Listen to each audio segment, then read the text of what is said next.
निज पकेटरे एहाकु रखंतु। से नारी 2 मिनिट्रे तुम पाखकु आसिब, जहा चाहिबे ताहा करिब।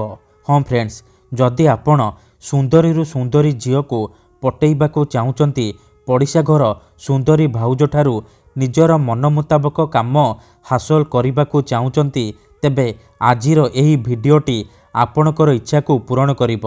केवल आपण को निज पकेटरे एहाकु रखिबार अछि। ग्यारंटी देउची केवल 2 मिनिट्रे से झील हेउ बा पड़िशा घर भाउज आपणक आड़कू आकर्षित हेबाकु लागिब, पागली परी आपणकू भल पाइबाकु लागिब। एही वशीकरण को प्रयोग करी हजार हजार लोक माने लाभवान होइचंती। निज पसंदर सुंदरी झील को मुहूर्तक भितरे पटेई पारिछंती। तेणु आपण भी मो कथा मानी मात्र थरे निज पकेटरे एहाकु रखिकी देखंतु। ग्यारंटी देउची जेउ झील पटु नथिला से झील निजे आसीब, आपणक सहित कथा हब, आपणकू भल पाउची बोली कहिब। जेउ पड़िशा घर भाउज को आपण दिन राति भाबुचंती, सीए निजे फोन करिकी रूम को डाकिब, जहा चाहिबे ताहा करिब। नमस्कार फ्रेंड्स, ओडिया फंडा चैनल को आपण मानकु स्वागत। आजिर एही भिडियोटी रे मु आपनकु सिखेइबी आपण किपरि झील पटेई पारिबे, पड़िशा घर भाउज को पटेई पारिबे, ताठारू निजर मन मुताबक काम हासिल करि पारिबे। एही वशीकरण दुनियार सबुठारू महाशक्तिशाली वशीकरण। जीए भी एहाकु करिछि 100% सफल होइछि। वर्ष वर्ष धरी भांगी जाइतिबा पुराणा प्रेम को फेराई आनी पारिछि। सुंदरी सुंदरी भाउज को पटेई पारिछि, ताठारू निजर मन चाहुतिबा काम हासिल करि पारिछि। तेणु मोर आपण मानकु अनुरोध कि मनरे कोनोसी खराब उद्देश्य किंबा कोनोसी खराब काम पई आपण एही वशीकरण को प्रयोग करिबेनी, काहेकि ना एहार कोनोसी प्रकार काट नाही।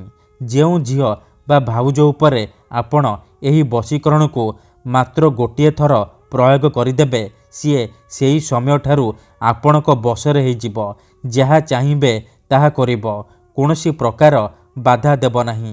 केवल आपणकू निज पकेटरे एहाकू रखिबार अछि, तापर देखिबे चमत्कार।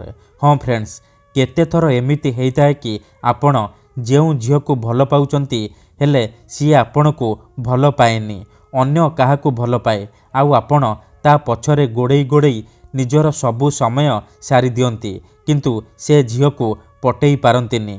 जदि आपण भी एहीपरि परिस्थिति रे पड़िचंती, जेते चेष्टा कले मध्य से झील को पटेई पारुनाहांती, तेबे मात्र थरे मो कथा मानी निज पकेटरे एहाकु रखंतु। ग्यारंटी देउची से झील निजे आसीब, आपणक सहित कथा हब, आपणकू भल पाउची बोली कहिब। आपणक प्रेमरे एमिति दीवानी हेइजिब कि आपणकू छाड़ी रही पारिबनी।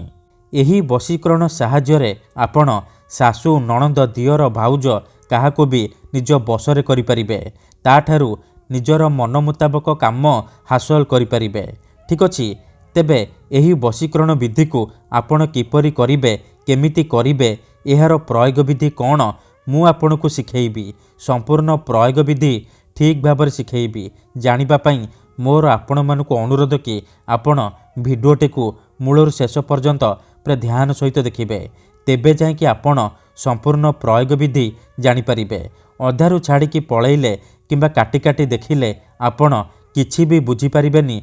परे आपण कमेंट करिवे, गुरुजी आपणकर वशीकरण काम करूनी।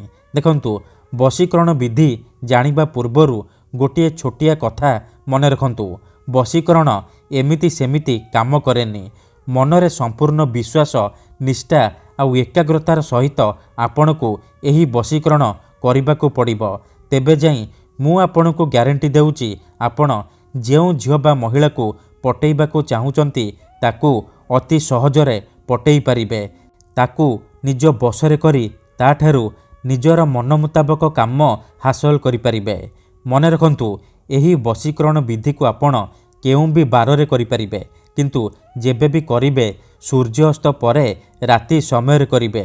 ठीक अछि, तेबे एही वशीकरण करिबा पई आपणकू किछि सामग्री दरकार, जेमिति कि खंडिए कला कपड़ा, 5टी कला गोलमरीच ଖଣ୍ଡେ ସାଧା କାଗଜ ଆଉ କଳା ରଙ୍ଗର କଲମ ଏତିକି ଜିନିଷ ଆଣିସାରିବା ପରେ ଆପଣ କ'ଣ କରିବେ, ନିଜ ଘରେ କୌଣସି ଏକ ଜାଗାରେ ଚୁପଚାପ ବସି ପଡ଼ିବେ, ଯେଉଁଠାରେ ଆପଣଙ୍କୁ କେହି ଦେଖିବେନି କିମ୍ବା ପଛରୁ ଡାକିବେନି।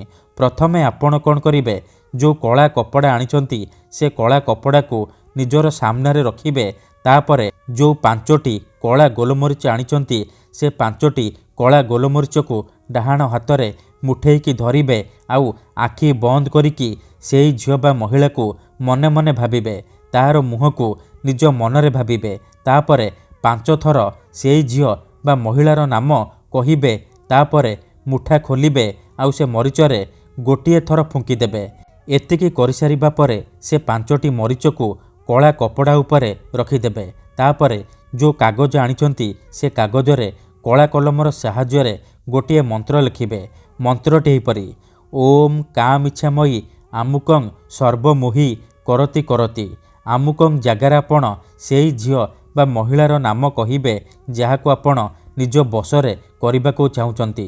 ମନ୍ତ୍ର ଲେଖିସାରିବା ପରେ ସେ କାଗଜକୁ ଭଲ ଭାବରେ ମୋଡ଼ିକି ସେ କଳା କପଡ଼ା ଉପରେ ରଖିଦେବେ। ଏତିକି କରିସାରିବା ପରେ ସେ କଳା କପଡ଼ାକୁ 3ଟି ଗଣ୍ଠି ପକେଇକି ବାନ୍ଧିଦେବେ। ସେ ଯେଉଁ ପୁଟୁଳିଟି ହେଇଯିବ ସେ ପୁଟୁଳିକୁ ଆପଣ 3 ଘଣ୍ଟା ପାଇଁ ନିଜ ପାଖରେ ରଖିବେ, ନିଜ ପକେଟରେ ରଖିବେ। 3 ଘଣ୍ଟା ପରେ ଆପଣ କ'ଣ କରିବେ, ସେ ପୁଟୁଳିକୁ ନେଇକି କୌଣସି ଏକ ବରଗଛ କିମ୍ବା ଓସ୍ତ ଗଛ ମୂଳରେ ରଖିଦେଇ ଚୁପଚାପ ଘରକୁ ଫେରିଆସିବେ। ଗ୍ୟାରେଣ୍ଟି ଦେଉଛି, ଏତିକି କରିକି ଦେଖନ୍ତୁ। ଏହି ବିଧିକୁ କରିବା ମାତ୍ରେ ସେ ଝିଅ ହେଉ ବା ପଡ଼ିଶା ଘର ଭାଉଜ ଆପଣଙ୍କ ଆଡ଼କୁ ଆକର୍ଷିତ ହେବାକୁ ଲାଗିବ। ଧନ୍ୟବାଦ।